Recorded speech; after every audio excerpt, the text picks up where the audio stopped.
Assalamualaikum. Hari ni kita akan masuk 2.2. Okay, graf gerakan. Baik, sebelum tu cikgu nak recall balik 2.1. Sebelum ni kamu dah belajar apa itu jarak, sesaran, laju, halaju dan juga pecutan. Dan kita juga ada buat eksperimen untuk menghitung laju, jarak, sesaran dan juga pecutan daripada eksperimen Peter detik troli tu kan. So hari ini kita nak tengok, nak mengkaji gerakan tersebut. Gerakan yang kamu pelajari itu dalam bentuk graf gerakan.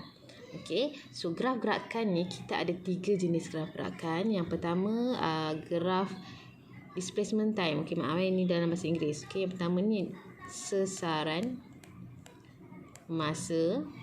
Sesaran masa.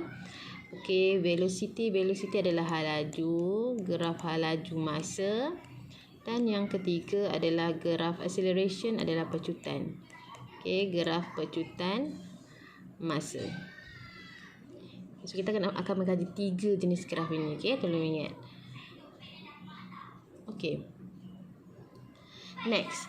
Ini apa yang kita akan belajar sepanjang bab 2.2 ini. Yang pertama kita nak mentafsir gerakan daripada 3 jenis graf ni, iaitu sesaran masa, halaju masa dan pecutan masa.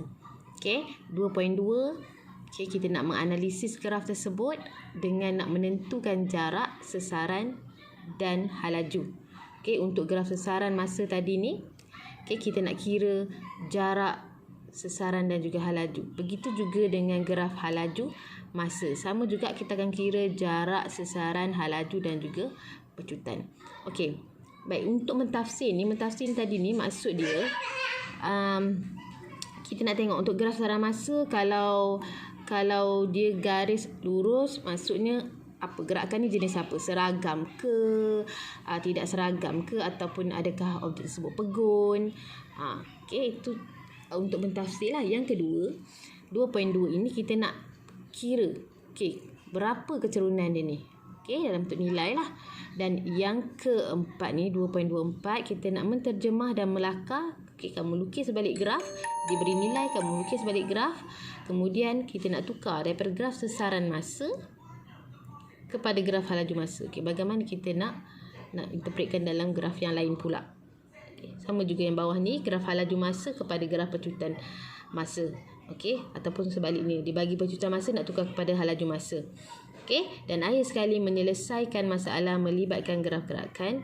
Ini kita buat soalan lah. Baik, daripada graf gerakan, apa yang kita boleh dapat? Berapa jauh suatu objek itu telah bergerak. Berapa cepat suatu objek itu bergerak dan berapa perubahan laju dia. Berapa jauh maknanya kita akan kira berapa jauh maksudnya kita akan kira jarak. Berapa cepat maknanya kita nak kira laju ataupun halaju. Dan bila laju itu berubah, kita akan dapat pecutan. Baik, ini contoh. Seorang lelaki berjoging di sepanjang laluan 50 meter. Tengok. Dia lari 50 meter. Untuk 10 saat yang pertama, jaraknya untuk 10 meter yang pertama, dia bergerak dalam masa 5 saat. Kita terus je plot graf. Sesaran masa. Dalam masa 5 saat, dia bergerak sejauh 10 meter. 20 meter dalam masa 10 saat selepas itu. Dan seterusnya. Macam tu je nak plot graf.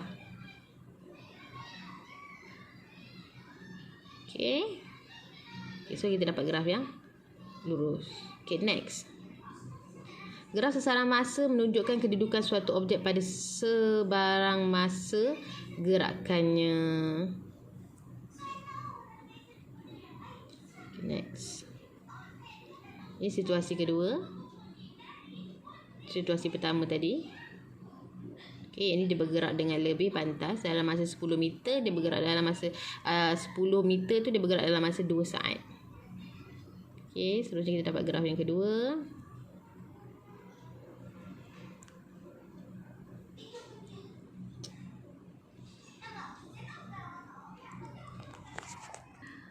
Okey, baik. So, graf tersebut tadi ni menunjukkan 3 jenis situasi.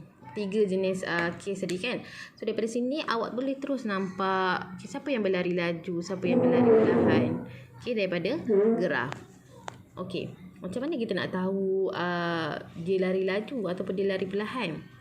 Okey, kita tengok kecerunan. So, mana kecerunan yang lebih tinggi? Okay, kecerunan tersebut menunjukkan apa pula? Okey, apa yang diwakili oleh kecerunan graf? Okey, jadi kecerunan, kita tengok kecerunan dalam 2.1 hari tu cikgu dah ajar kan. Okey, kecerunan M adalah sama dengan paksi Y. Paksi Y bahagi dengan paksi X. Betul. So, paksi Y adalah nilai apa kat sini? Sesaran. Okey, paksi X adalah masa. Jadi sesaran bahagi masa, kita akan dapat laju ataupun laju. Jadi kecerunan yang ditunjukkan daripada graf ini adalah mewakili laju. Okey, mana satu lebih cerun, merah ke biru ke hijau?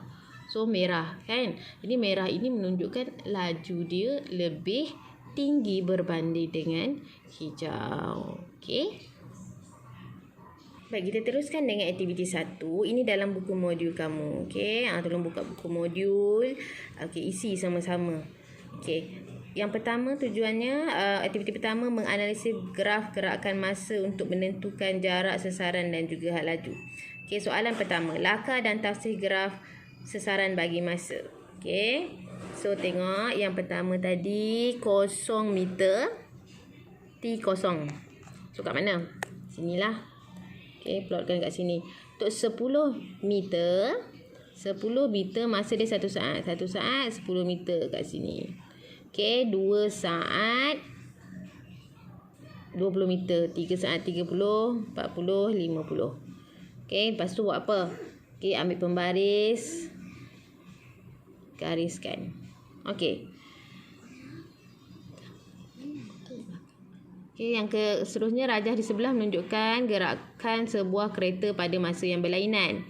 Okay, lakarkan graf sesaran masa tersebut. Hitungkan kecerunan graf. Okay. Ini tadilah. Okay, yang ini. Baik, hitungkan kecerunan graf. Okay, kita dah belajar buat kecerunan graf. Macam mana kita buat kecerunan graf? Kena buat apa cikgu cakap itu? Segitiga bawah dia kan. Pilihlah mana-mana segitiga. Okey, katakan ini kan segitiga awak. Bawah ni. Okey, cari segitiga yang besar. Kemudian buat apa? Okey, cari koordinat dia. Letak koordinat yang pertama ni. Sebab kita nak cari kecerunan daripada garis ini, poin dia sampai sini. So, poin yang pertama, poin yang terakhir ini 50. Bawah ni 0. Kan? Okay, so macam nak kira kecerunan? M sama dengan Y2 tolak Y1, 50 tolak 0 bahagi X2 tolak X1, 5 tolak 0. Okay, so awak akan dapat jawapan dia. Okay, ni jawapan dia pertama. Okay, apakah unit bagi kecerunan? Okay, kecerunan tadi kita kira adalah, dia kata apa? Paksi Y bahagi paksi X. Betul tak? So, paksi Y apa dia punya unit? M. Paksi X apa dia punya unit? S. So, meter per saat. Okay. Okay, apakah kuantiti fizik yang ditunjukkan? Apakah kuantiti fizik ditunjukkan oleh unit ini? Kuantiti fizik. Kuantiti fizik maksudnya apa yang diukur. Apa yang diukur oleh unit itu. MS-1 tu menunjukkan nilai apa? Kuantiti apa? Yang buat awak cari tadi ni lah. Sesaran bahagi masa kan? Sesaran bagi masa apa? Okay, sesaran bagi masa ialah laju. Kecerunan dia sesaran bagi masa. Sesaran bagi masa adalah laju. Okey, jadi bolehlah kita takrifkan kereta itu dalam graf tersebut, kereta itu bergerak dengan laju 10 meter per saat.